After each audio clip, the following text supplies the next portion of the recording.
Pessoal, bom dia, boa tarde, boa noite. Hoje é dia 17 de abril.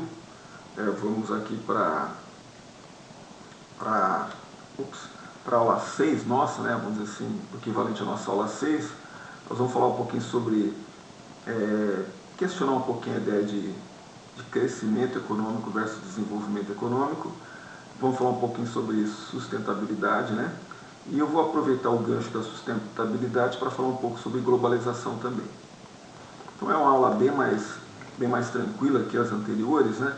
É um material mais informacional, um material que, grosso modo, você já tem um bom conhecimento. Vou falar um pouquinho das leis que regem essa questão também no Brasil. Então a ideia é que seja uma aula bem tranquila aí, tá bom? Bom, qual é o objetivo da aula? O objetivo da aula é discutir desenvolvimento e crescimento, entender a diferença dessas duas palavras, né? Falar um pouquinho sobre o PIB e o IDH, Índice de Desenvolvimento Humano, tá? Falamos sobre PIB aí, algumas aulas aí, né? Afinal de contas, o governo tem que trabalhar para melhorar o PIB, mas o PIB seria suficiente para retratar um país, ou uma economia, uma sociedade, enfim. Vamos falar sobre sustentabilidade, legislação e globalização e acordos internacionais. Tá? Então, quando a gente questiona essa ideia de crescimento e desenvolvimento, nós estamos voltando a uma daquelas questões chaves da economia, né? Então a gente sabe que nós temos de escolher o que nós vamos produzir, nós temos de produzir sem desperdício, mas a gente tem de garantir que o que a gente produza chegue às pessoas, ou gere um benefício para a população. Então, quando a gente pensa dessa forma, a gente define que crescimento econômico é uma coisa puramente quantitativa, econômica, financeira, enquanto o desenvolvimento econômico está relacionado a se esse crescimento atendeu às necessidades das pessoas, da população. Então, se a gente falar assim, olha, um país está crescendo muito, isso não diz muito para a gente precisa saber se esse crescimento está chegando às pessoas. Então, quando o crescimento chega às pessoas na forma de saúde, educação, expectativa de vida, etc. e tal, significa que aquele crescimento econômico ele está se transformando em desenvolvimento social. Então, esse desenvolvimento econômico e, portanto, desenvolvimento social. Tá? Então, enquanto o crescimento implica só em aumento da quantidade de dinheiro na economia, o desenvolvimento discute se esse dinheiro está sendo distribuído de maneira adequada. Então, a gente pensa no momento atual em hospitais, a gente pensa em boa educação, a gente pensa em alimento na mesa de todo mundo, a gente pensa numa infraestrutura boa, a gente pensa em transporte coletivo. Então, quando um país consegue transformar o crescimento econômico num conjunto de benefícios que atenda a toda a população, a gente pode falar que aquele país é um país desenvolvido. Caso contrário, ele só acumulou dinheiro, provavelmente na mão de poucas pessoas. Tá? Então, essa tabelinha eu acho que eu já tinha mostrado em aulas anteriores. Então, aqui, nessa coluna aqui tem os países, e aqui o PIB, e aqui a posição do PIB. Então, a gente comentou que os Estados Unidos tem o maior produto interno bruto do mundo, com 17 trilhões, quase 18 trilhões de dólares, dados de 2015.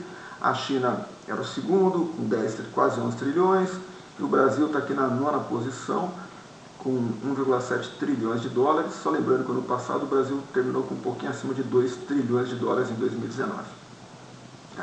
E nessa última coluna aqui, o PIB per capita, que é pegar essa montanha de dinheiro aqui e dividir pela população de cada um desses países. Então o que a gente vê aqui, os Estados Unidos, que tem o maior PIB do mundo, ele na verdade é apenas o sétimo PIB per capita. Então quando você divide 18 trilhões de dólares pela população dos Estados Unidos, vai dar, em média, 52, 53 mil dólares por pessoa por ano. A China, que é o segundo PIB do mundo, ela só está na posição 72, ou seja, cerca de 8 mil dólares por habitante por ano. O Brasil, que é o nono PIB do mundo, é o 50º PIB global.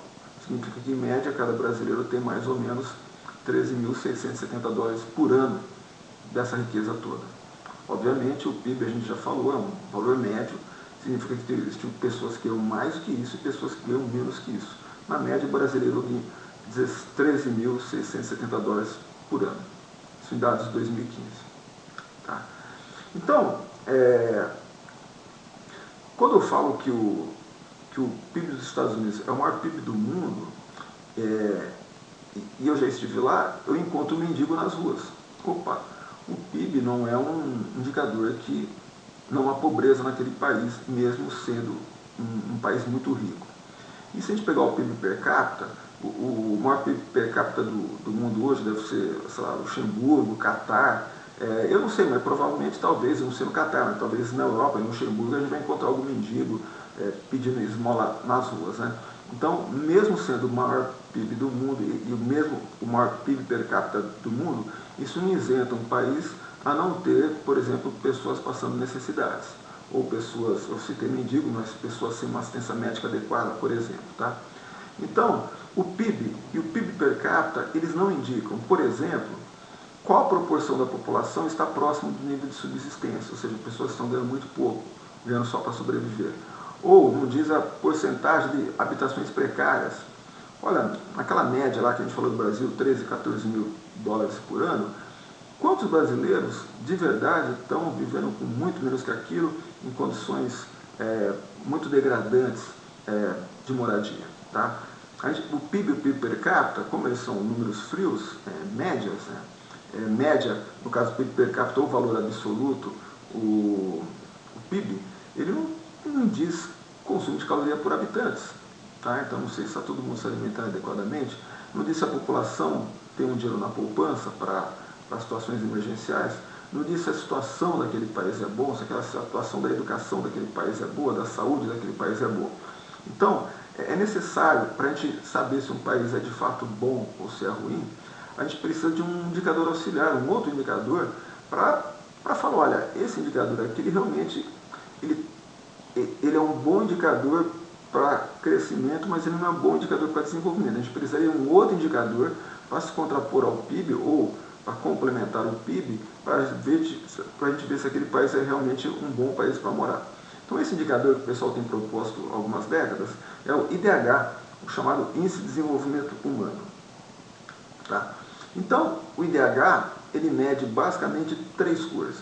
Tá? Ele não mede a questão só financeira, ele até mede isso, mas a primeira coisa que ele indica é um indicador a respeito da vida das pessoas. Então ele mede dos três pilares dele é medir a expectativa de vida ao nascer. Então tem países que a expectativa de vida ao nascer é 60 anos, outros são 90, outros são 75, enfim. Quanto mais tempo de vida uma pessoa tem morando naquele país, é um indicador que aquele país dá condições boas para as pessoas morarem. O segundo indicador é um indicador de educação, que ele é composto por quantidade de anos médios de estudo da população e anos esperados de escolaridade. Então, é uma composição desses valores. Então, se você pega uma população que, em média, estuda, sei lá, 7 anos, tá? A gente imagina que a situação desse país é bem pior do que um país que, em média, os estudantes estudam, em média, 12 anos, 13 anos, 14 anos, enfim. Então, quanto mais tempo você vive, quanto mais tempo você fica na escola, é um indicador que aquele país é um país bom para morar. Ou seja, tem uma qualidade de vida boa, tem um índice de desenvolvimento humano bom.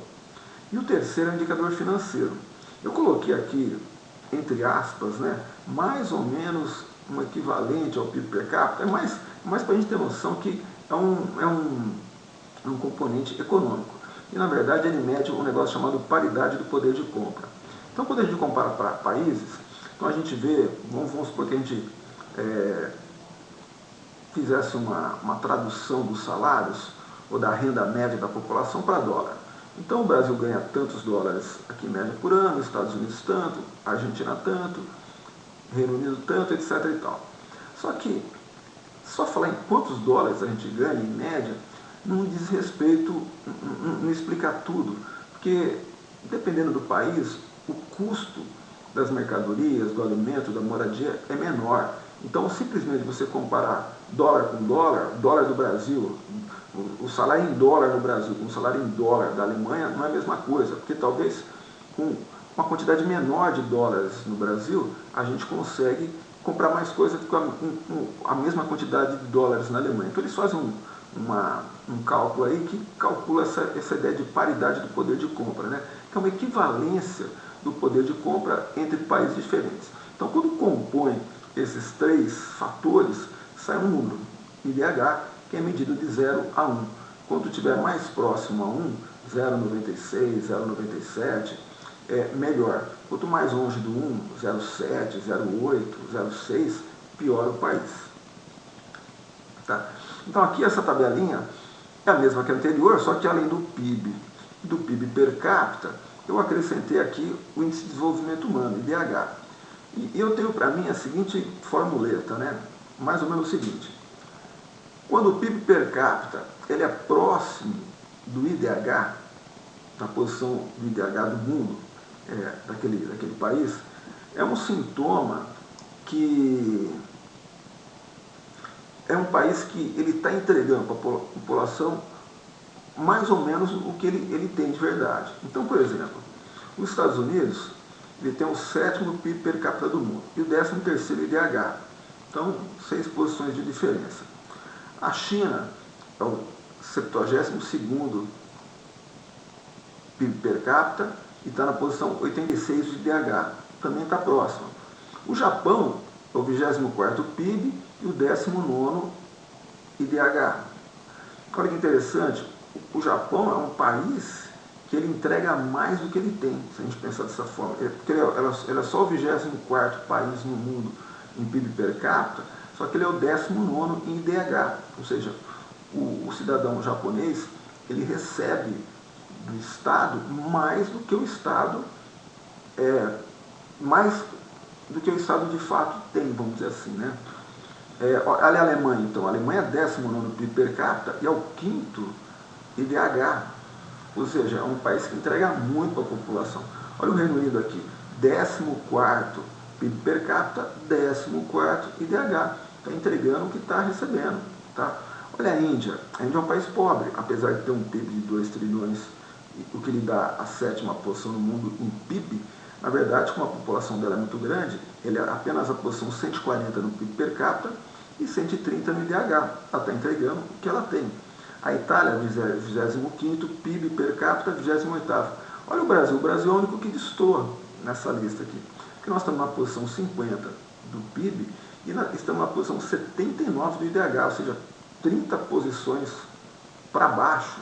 Ou seja, o cidadão brasileiro ele recebe muito menos do que de fato aquela riqueza que a gente constrói, que a gente produz anualmente. Então, isso não se constrói de um dia para a noite, essa situação. Isso é situação de muito tempo. Então, quando a gente compara os países que estão na mesma tabelinha do PIB e compara PIB per capita e IDH, a gente vê que o Brasil está numa posição pelo menos esquisita quando a gente compara com os outros países, porque os outros países dessa lista eles são mais ou menos próximos. E nós não, nós estamos na posição 50, posição 79 no IDH, indicando que, por algum fenômeno particular do Brasil, essa riqueza ela não é distribuída de uma maneira equilibrada, tá? Para a gente usar uma palavra tranquila. Tá? Vamos lá. Olha o que foi que eu fiz aqui. Eu fiz um gráfico aqui, peguei alguns países e devia ter colocado o nome dos países aqui, em que eu fiz um gráfico com, na verdade, só um gráfico de dispersão, né? Só os pontos aqui, né? Eu não juntei essas retas aqui, né? Só posicionei alguns países em que, para fazer esse ponto aqui, ó, eu precisava pegar duas informações, a informação no eixo Y, na vertical, e a informação no eixo X horizontal. Então, por exemplo, esse país aqui, ó, ele tem um IDH entre 0,7 e 0,8, 0,76 mais ou menos, e um PIB per capita, sei lá, uns 2, 3 mil dólares ao ano, um país pobre. E aí, esse foi fazendo a mesma coisa, esse é a mesma coisa, e olha o que a gente observa. Quanto maior o PIB per capita, maior o IDH. Todos esses países que têm um PIB per capita acima de 30 mil dólares, eles têm um IDH maior que 0,9. Então o que acontece? Apesar do IDH ele ser um indicador interessante, né, porque ele é um pouco melhor que o PIB, no fundo a gente começa a perceber alguma coisa, que a questão econômica ela é muito importante no IDH também. Porque a gente percebe que países com baixa PIB per capita estão na posição ruim de IDH, enquanto países com renda per capita alta estão na posição boa de IDH. Então, essa é a primeira crítica que a gente faz ao IDH. Da mesma maneira que a gente critica o PIB, ou seja, ele é insuficiente para dizer se é justa a divisão das riquezas em um país, o IDH também não é completo, porque, como aquele gráfico sugeriu, parece que não vai acrescentar muito, porque basta enriquecer o país que o PIB basta aumentar o PIB per capita que o IDH vai melhorar.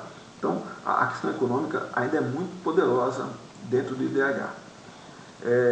O IDH, apesar de ser uma evolução, apesar de ser mais completo que o PIB para medir a qualidade de vida de uma população, ele não considera questões ambientais e, portanto, de perpetuação daquela riqueza. Ou seja, será que a geração seguinte ela vai ter as mesmas condições materiais de vida, econômicas de vida que a geração anterior? Será que o que eu estou fazendo agora, eu não estou esgotando recursos, não estou esgotando as possibilidades dessa população sobreviver? Então, essa informação não está presente no IDH.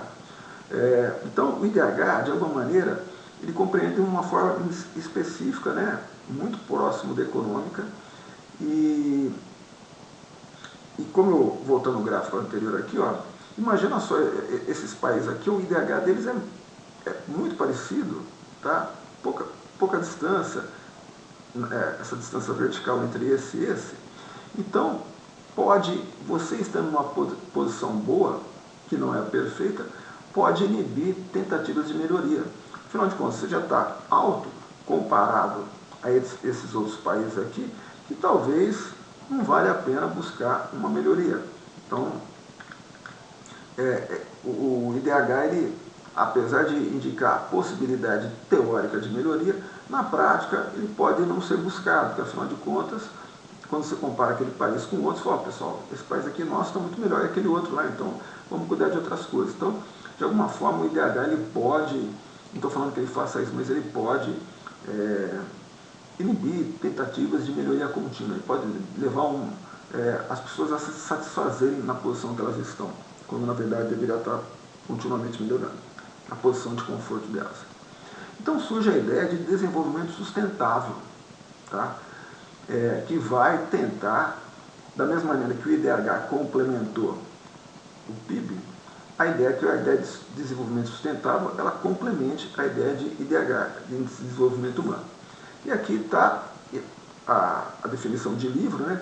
Mas quando a gente pensa em desenvolvimento sustentável, basicamente a gente está pensando, nós estamos com a ideia em mente de garantir para gerações futuras a possibilidade deles manterem a condição de vida igual ou melhor que a nossa, ou seja, garantir que o que nós estamos fazendo hoje não vai limitar as possibilidades de crescimento da população seguinte. Nós não vamos limitar, por exemplo, por meio de esgotamento de recursos. Nós não vamos consumir as matérias-primas da terra de maneira irresponsável, a não deixar nada para a geração seguinte, senão seria como se fosse um suicídio de uma espécie, né? Se nós não deixarmos as condições para os nossos descendentes poderem viver, nós não estamos crescendo com responsabilidade e, portanto, não é desenvolvimento. Tá? Então, o desenvolvimento sustentável ele parte da ideia que nós temos de consumir as matérias-primas que a natureza nos dá de forma a não esgotá-las e garantir os meios de sobrevivência e de existência da próxima geração. Tá? Esse termo recente ele surge no final do século passado, né? A partir de reuniões das Nações Unidas, a primeira em Estocolmo, teve a Rio 92, teve mais recentemente a Agenda do Século XXI, que é uma série de compromissos que os países assumem diante da sustentabilidade. Há instituições de ensino, por exemplo, que elas só aceitam projetos de pesquisa, ensino e extensão se eles estiverem comprometidos com as metas do milênio. Então, as metas do milênio já é um desdobramento dessa discussão que começa no finalzinho do século passado, no começo dos anos 70. Tá? Então, o que o desenvolvimento sustentável faz? Que o IDH não faz? Ele cuida da questão ambiental, tá? Não apenas não apenas o consumo exagerado, mas a maneira como a gente consome e os impactos desse consumo na nossa vida. Então, emissão de gases de efeito estufa, lixo nuclear, a questão do desmatamento, a questão como que se fala, da extinção de espécies. Então, tudo que assegura a continuidade da vida da Terra, que não ameaça a existência humana na Terra, ou melhor, a existência da vida na Terra, está relacionado à ideia de desenvolvimento sustentável. Tá? Fala também sobre a questão de proteção a reservatórios naturais, bloqueio ao uso. Então, só para vocês terem ideia, quando foi nos anos 90, mais ou menos, provavelmente em 97, eu trabalhava numa empresa que ela tinha poços artesianos e nós estávamos regularizando os poços artesianos e tinha uma documentação que periodicamente se tinha levado no departamento. E eu fui levar essa documentação lá, eu estava conversando com os caras que mais entendiam da situação das águas subterrâneas no estado de São Paulo.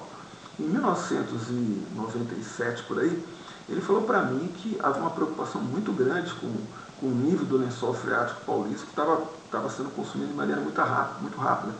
Eu falei do tal do aquífero Guarani, a grande quantidade de água, ele falou, olha, mesmo esse aquífero ele corre perigo se nós não consumi-lo de maneira responsável.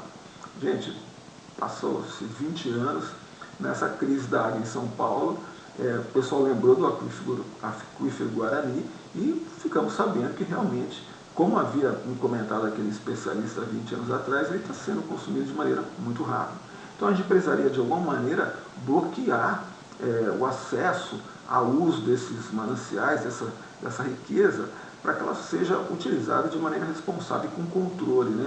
Então, quando a gente pensa em desenvolvimento sustentável, nós não estamos pensando em proibição, nós estamos pensando em assegurar que aquele bem não se acabe, né? E o desenvolvimento sustentável é alguma coisa que está entre o que eu coloquei aqui, o protecionismo radical, aquele que não pode nada, e o crescimento econômico radical, aquele que pode tudo. Então, a sociedade ela precisa sentar para conversar, encontrarmos um caminho em que a gente garanta a sobrevivência nossa, da próxima geração, sem esgotar os recursos da natureza, porém, ao mesmo tempo que a gente consegue crescimento econômico e desenvolvimento econômico. O que não é impossível, tá? Como é que age, quais são os mecanismos de atuação da ideia de desenvolvimento sustentável? Tá? Primeiro, estabelecimento de controles e penalidades. Então, legislação, ou seja, limitar o uso das reservas, tecnologia que faça a gente consumir menos, criminalizar o ataque ao ambiente. Então, essa é uma forma, controles e penalidades. Você está utilizando errado esse recurso, tem uma lei que, e daqui a pouco nós vamos ver isso, tem uma lei que é capaz de puni-lo na forma da lei. Você vai pagar alguma dívida, vai pagar alguma multa, enfim, vai ser preso, não sei. Então essa é uma forma de estabelecer controles e penalidades para você proteger o ambiente. A segunda coisa é incorporar custo. Então, por exemplo, utilização de instrumentos tributários contra o poluidor. Então eu já trabalhei em empresa, essa empresa ela tinha muitos filtros que garantiam 99, chamado filtro eletrostático, filtro que garantia 99,9% de limpeza, mas se aquele filtro quebrasse, a gente poluía o ambiente. Então, se a gente poluísse, a gente sofria uma multa. Então a gente não podia deixar que isso acontecesse. Qual é a dificuldade? Duas dificuldades. Primeira, a dificuldade de calibrar o tributo. Pô, mas eu vou calibrar quanto eu vou cobrar de multa? Vai ser por tonelada de poluição que joga na atmosfera, ou por tempo? Como é que eu vou fazer isso? Então isso é um pouco complicado. E a segunda complicação é que quem é penalizado, ele acaba aprendendo quanto ele é penalizado, de alguma maneira ele consegue, por exemplo, embutir aquelas multas no preço, e para ele a coisa acaba não acontecendo, ele acaba assimilando a pancada, ele acaba assimilando a penalização da legislação, né, as multas, os tributos, e não acontece nada e a gente acaba não protegendo a natureza. E por fim, o terceiro mecanismo importante que tem que falar, e deveria ser o mais importante, é a autorregulação. É quando o próprio produtor ele se preocupa com a degradação ambiental que ele pode gerar e ele trabalha para limitar os impactos ao meio ambiente. Então, eu citei duas normas aqui, a famosa ISO 14000, que é um sistema de gestão ambiental. Então, a empresa que tem um selo ISO 14000 significa que ela é uma empresa que ela se autocontrola.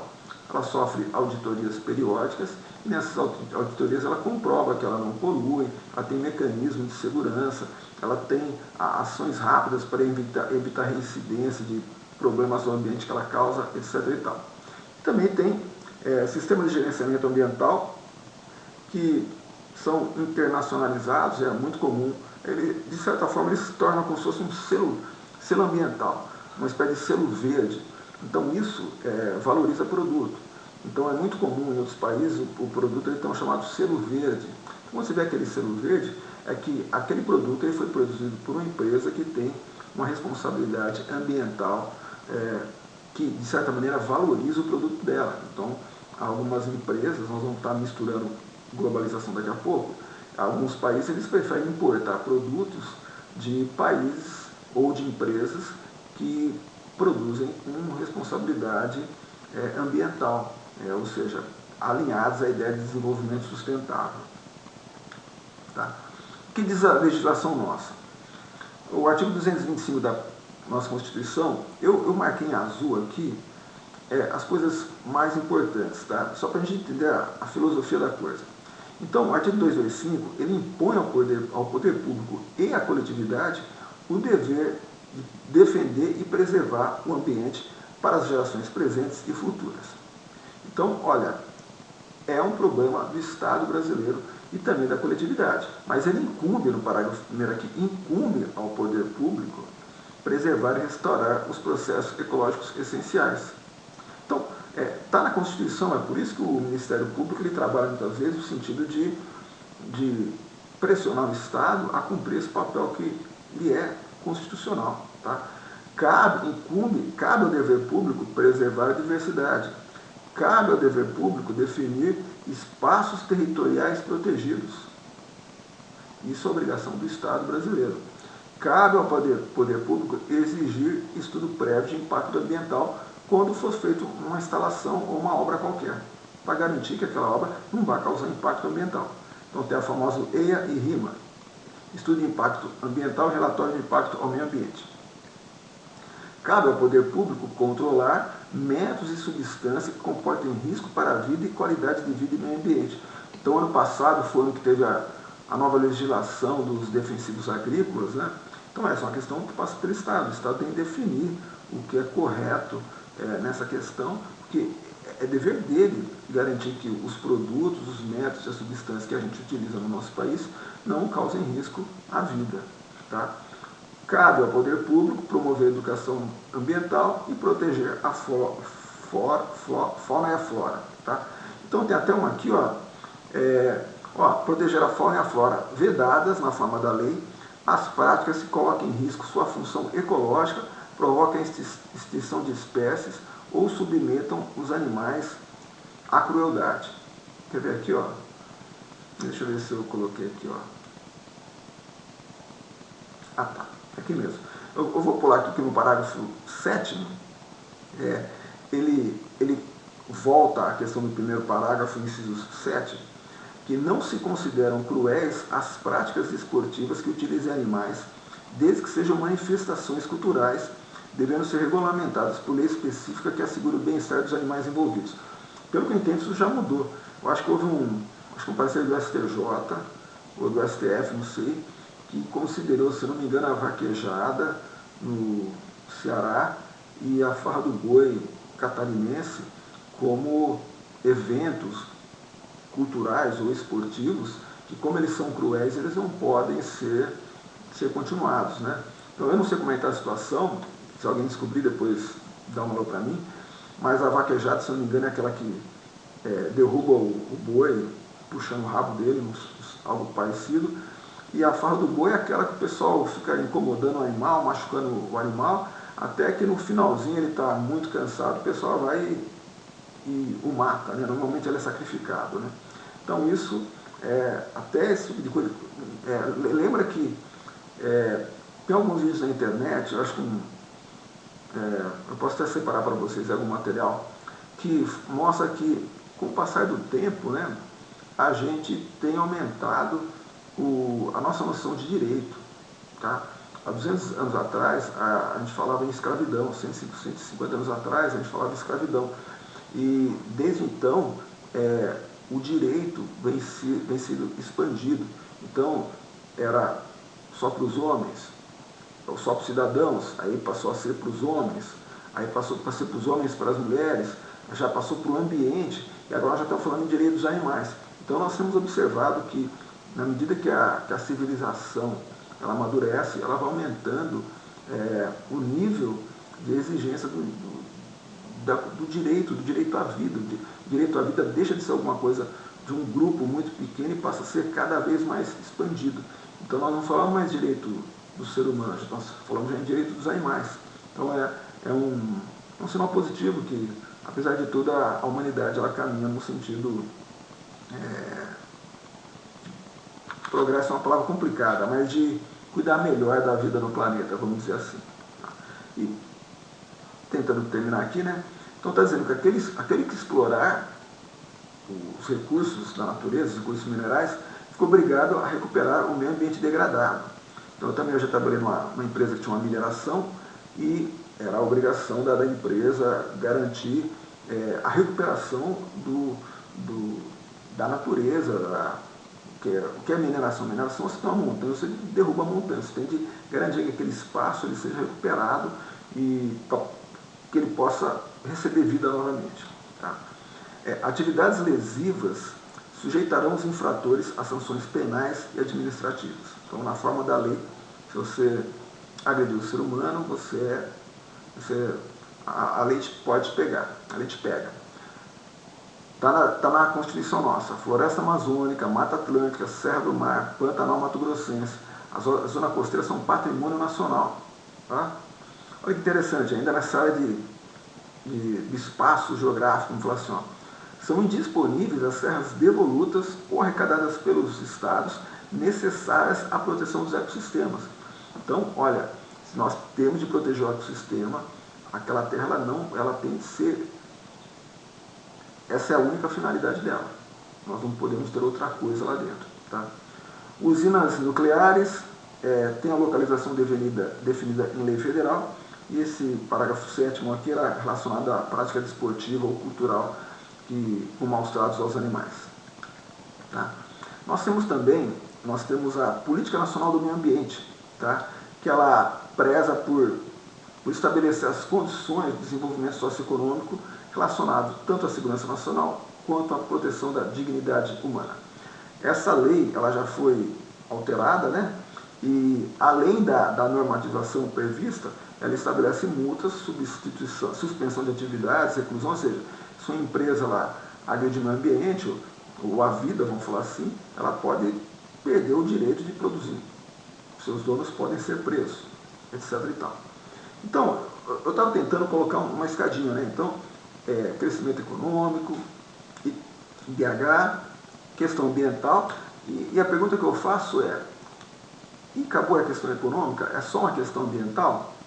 É óbvio que não, tá? Por que não? Agora eu vou introduzir a ideia de globalização para a gente amarrar essa questão. Por que não? Porque muitas vezes, é o que eu falei, a gente tem acompanhado aí nos últimos anos que sempre quando o Brasil ele dá uma derrapada na questão ambiental, os produtos brasileiros lá fora, eles passam a ser menos comprados. Então eu lembro que teve um caso, acho que foi no ano passado, acho que foi na época das queimadas, se eu não me engano, que um consumidor de couro brasileiro para a fabricação de botinas, ele falou que ele iria parar de consumir o couro brasileiro, porque o couro brasileiro era produzido com boi que estava pastando em áreas que era antiga floresta amazônica, e a floresta amazônica estaria sendo queimada para aumentar a área de pastagem. Então, gente, a questão ambiental, ela não é puramente ecológica, ela está muito relacionada à questão econômica, porque a economia hoje é uma coisa global, então ela não envolve só, a globalização não demanda de você apenas ser produtivo, ter qualidade, ter um custo bom para poder vender. Se você não tiver um produto ecológico, um produto relacionado à ideia de sustentabilidade, você pode sofrer boicote, tá?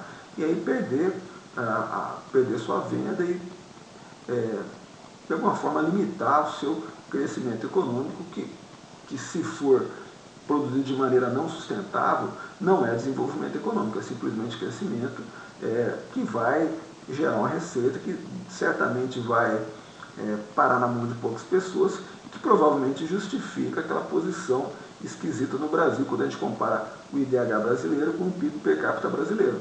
Ou seja, essas formas danosas, predatórias do ambiente para você ganhar dinheiro, para você fazer dinheiro, elas são cada vez mais mal vistas no comércio internacional. E uma posição do Brasil sendo mal vista no comércio internacional pode prestar uma compra menor dos nossos produtos, que são basicamente commodities agrícolas, produtos minerais, o que pode piorar a nossa situação econômica. Então a questão ambiental ela é fundamental e está totalmente colada à questão da globalização. Tá? Com relação à globalização, não existe globalização sem Estado-nação. Os países eles se integram através de acordos comerciais. Eu citei dois aqui, poderia ter colocado União Europeia, mas eu citei só o Ásia-Pacífico, eu citei aqui o Mercosul e esse novo, que tem uns 2 anos mais ou menos, que é o antigo NAFTA, né? Uma sigla que fala sobre acordo de comércio entre Estados Unidos, México e Canadá. Então, acordo entre esses 3 países. É antigo NAFTA, né? Mas o novo presidente lá nos Estados Unidos, ele rebatizou a brincadeira. Isso estabelece tributações entre países, taxas alfandegárias, taxas de câmbio, isso afeta o emprego, afeta a ecologia, afeta tudo, tá? O que mais traz a globalização? Ela traz empresas transnacionais com o país, empresas multinacionais. Isso afeta o nosso PIB, isso afeta o nosso emprego. A globalização ela nos impele a tecnologia. Se a gente não acompanha a tecnologia, nós vamos ficar para trás. Tá? A globalização ela demanda desregulamentação e liberalização. Então, por exemplo, eu visitei um país, Singapura, que o contrato de trabalho lá, ele era diário. Como assim? Então imagina só que uma empresa ela precisasse de uma pessoa, 2 pessoas para trabalhar uma semana. Tá? Ela tinha uma sobrecarga de produção, ela precisava de 2, 3, um funcionário para trabalhar aquela semana. E na quarta-feira tivesse um feriado. Pois lá o pessoal, pelo que me contaram, eles contratam segunda, terça, quinta e sexta. Nem o feriado eles contratam. Ou seja, nossa, Giovanni, esse país deve ser ruim. Depois você dá uma olhadinha no IDH de Singapura. Eu acho que é o 5º, 6º, 7º, é nesse nível. Então é um país com alto IDH, com alto PIB per capita, que tem esse também trabalho fortemente desregulamentado. Tá?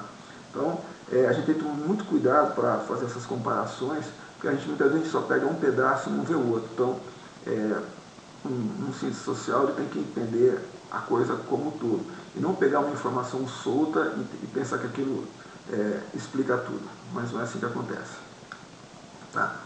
Bom, a rigor, globalização tem consequências. Tá? Institucionais, eu cito aqui, convergência de mecanismos de regulação. Então, por exemplo, agora já está começando a ficar mais comum essas placas de carro do modelo Mercosul. Então, até o ano passado eu não via, praticamente não tinha visto, e do começo do ano para cá eu já vejo, vira e mexe, aparece um carro com uma placa diferente. Né? Então, isso, consequências institucionais. Né? A mesma placa aqui, ela está no mesmo controle e documentação de alguns outros países. Por exemplo, normas elétricas.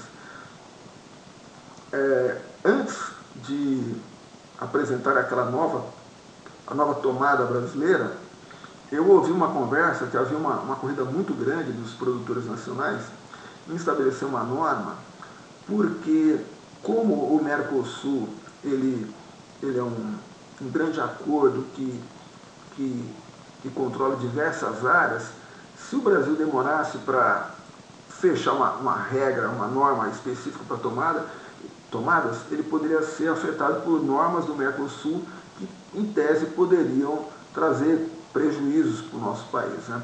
Eu não estou dizendo que essas novas tomadas trouxeram benefícios, mas eu estou querendo falar que até nisso nós sofremos impactos da globalização, tá? Regulações jurídicas, né, normas internacionais de comércio, etc. e tal. A questão do ambiente, de novo, ela impacta o comércio, ela tem que reorientar, ela acaba reorientando a política governamental. Se um Estado ele não entender que ecologia, a questão ambiental, a questão econômica e a política internacional estão no mesmo balaio, aquele país ele pode sofrer muito economicamente e não se desenvolver e ser prejudicado no IDH. Tá? E localmente nós temos a presença de agentes globais que transitam entre vários países, como empresas, organizações não governamentais, organizações multilaterais. Uma dessas histórias de ONG que eu achei interessante aí, eu fiquei sabendo no ano passado, retrasado, a conferir se é verdade, mas eu ouvi isso numa entrevista na televisão, há locais na Amazônia brasileira, que você desce lá de helicóptero, por exemplo, vai ter contato com os índios, e alguns falam inglês, e eles não são bons com português, mas eles sabem falar inglês. É sinal que há ONGs presentes nesse ambiente, para ver como o mundo ele é cada vez mais cheio de todo permeado, você consegue entrar em vários locais sem nem as pessoas daqueles lugares saberem que vocês estão presentes lá. Tá? Organizações multilaterais, né? Então, por exemplo, as Nações Unidas é muito presente no Brasil, então tem várias instituições das Nações Unidas no Brasil, por exemplo, o PNUD por exemplo, ele financia estudos no Brasil voltados à melhoria das condições econômicas no Brasil. Então, tem muitos projetos que correm na esfera, por exemplo, do Ministério da Economia, que são projetos realizados por brasileiros, a serviço do Ministério da Economia, voltado a encontrar soluções para melhorar a economia do Brasil, mas que esses projetos são pagos por organizações multilaterais, como as Nações Unidas. Então, eles estão presentes aqui, inclusive, para nos ajudar. Tá? Globalização traz consequências macroeconômicas. Tá? Por exemplo, qualidades locais atraem investimentos externos. O que é uma qualidade local? Uma infraestrutura boa, nível de educação bom, um custo baixo, uma legislação que seja atrativa para o dinheiro vir para cá, para construir fábricas, para investir na produção. Então, tudo isso atrai investimento. E uma infraestrutura ruim, educação ruim, isso expulsa investimento. Então é o que eu sempre falo, eu bato nessa tecla. Há uma falsa ideia que, não sei como, ela é muito disseminada, de que os capitalistas querem trabalhar com pessoas com baixa educação. Não querem, não. Eles querem trabalhar com pessoas com muita educação. Porque eles querem fazer melhor, com menos custo, com mais qualidade, e você só faz isso com pessoas bem capacitadas. Tá? Ainda nas consequências macroeconômicas, a globalização ela acelera as transferências monetárias entre países. Ou seja, é uma coisa volátil. Você vê um investidor ou um investidor, ele coloca um monte de dinheiro aqui e de repente ele decide ir embora, leva o nosso dinheiro e desestabiliza o nosso câmbio, enfim, desorganiza a questão macroeconômica do país. Então isso é muito perigoso. Então, eu chamei investidor, mas coloque isso entre aspas. São pessoas que eles trabalham no sentido de não investir para levar benefícios para aquele local, mas para beneficiar basicamente eles. Né? São realmente piratas econômicos. Né? Choques desestabilizadores, aumento de diminuição da demanda agregada. Exemplo, crise da Covid. Por quê? Porque o Brasil fornece muito para a China. Então, se a China parar de consumir, paramos de vender. e da noite para o dia nós estamos com muita produção sem demanda. Então isso gera choques terríveis no país, né? Nós sabemos que está acontecendo isso agora. Política econômica orientada por fatores externos, foi o que eu falei, né?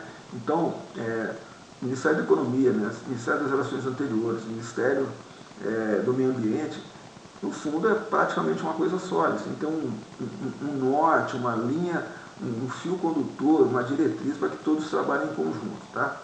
E redução da eficácia de instrumentos fiscais. Então, o exemplo que eu deixei aqui, imagina só, quando a gente produz um produto e exporta para um outro país, isso é muito interessante, né? Porque gera divisas, gera emprego local, enfim. Mas muitas vezes as empresas multinacionais elas transferem produtos manufaturados da filial no Brasil para outra filial em outro país ou para a matriz em outro país. E o custo dessas transações não é um preço de compra e venda normal, é um chamado preço de transferência preço de transferência, que ele é diferente do preço de compra e venda, né? Isso acaba, de certa maneira, acaba saindo um produto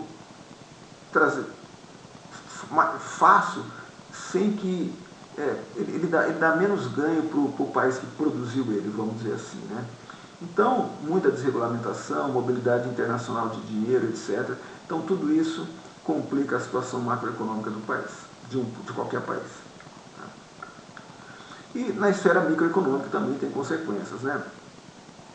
Por exemplo, globalização, ela permite que você receba novos competidores.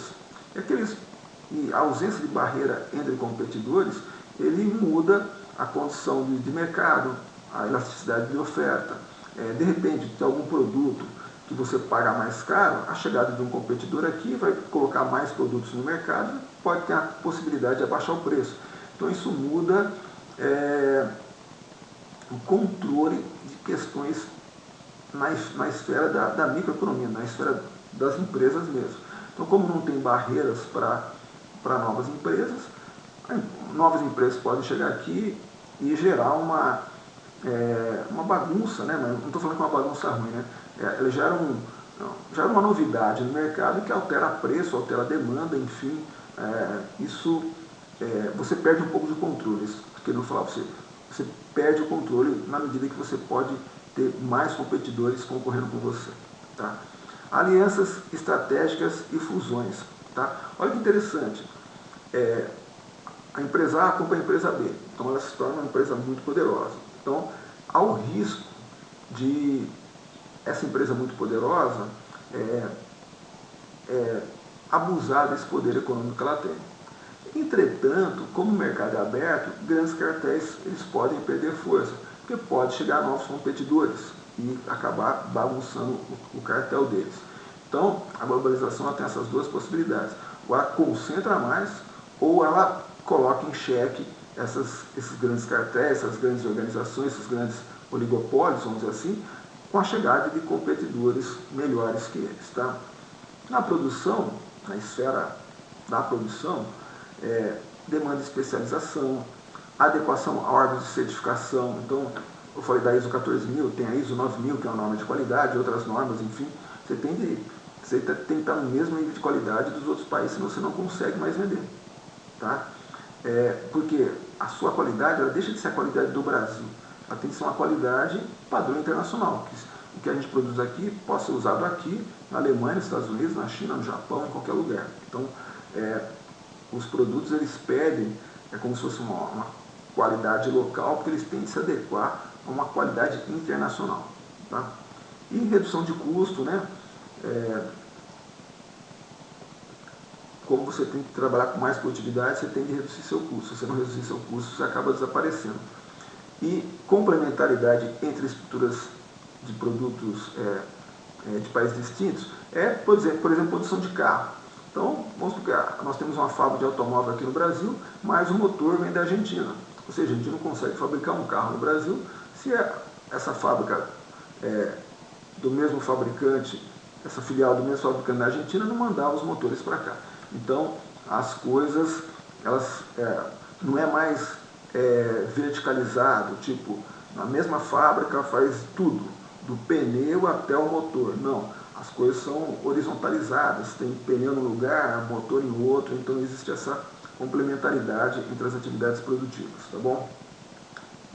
Então, diante desse tema, né, que nós começamos com a ideia de economia, fomos para desenvolvimento humano, fomos para a questão ambiental e ecológica e fechamos a globalização, nós temos a questão relacionada a esse capítulo, né? A questão é, como o PIB, IDH e questões ambientais se relacionam? A dica para responder, definir o que é PIB, indicar o que ele mede e, obviamente, o que ele não mede. Definir IDH, indicar o que ele mede e o que ele não mede. Fazer uma conversa entre os dois, IDH complementa o PIB? Como as questões ambientais dialogam com a ideia de crescimento e desenvolvimento? Então, a partir dessas dicas, eu acho que a gente consegue construir uma resposta que amarre a questão econômica, a questão do desenvolvimento humano, a questão ambiental e até com a globalização. Afinal, mesmo questões ambientais, que a gente pensa que elas são puramente ambientais, na verdade elas são econômicas, porque nós estamos inseridos num universo maior de relações comerciais que acaba transformando questões de relações internacionais, de economia e ambiental numa coisa só. Tá bom, pessoal? Essa é a ideia da aula de hoje aí. Espero que vocês fiquem bem e a gente se conversa na volta às aulas aí, tá bom? Grande abraço e até mais.